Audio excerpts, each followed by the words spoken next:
Example 1 shows us the table of a function that we have to determine as to whether or not it is linear or nonlinear. We are going to look at the change of y values on the y side of the table. We are also going to be looking at the change of x values on the x side of the table. Let's begin. So if you are looking on the y side of the table and you see that we are moving from 7 to 8, you would say, oh, well, if I move from 7 to 8, I added, and that's true, and I would ask how much, and you would say, oh, 1, and I'd say, good, I like that. And on its corresponding x side, we are again going to see how we moved from our first to second row.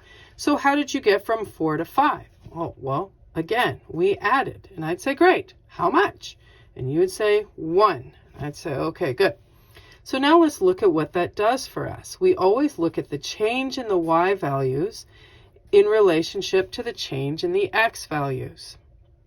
So our change in y values was 1, positive 1, and our change in x values was also positive 1. And we know that 1 divided by 1 is just 1. Great, we're halfway there. So now we start this process again by looking at seeing what happens from row 2 to row 3.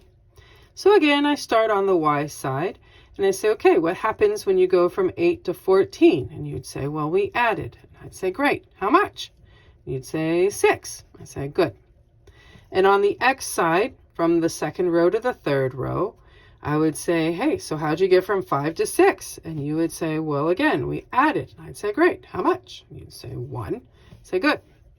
So now we're going to compare our change in y values to our change in x values. So our change in the y values was our positive 6, and our change in the x values was 1.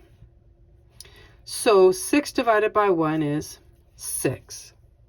So now we've done all the hard work. Let's go get an answer. So the question is 1 equal to 6? No, it is not. It is not equal to 6.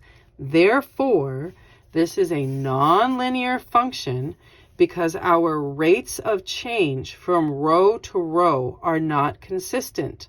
They are not the same. And there you go.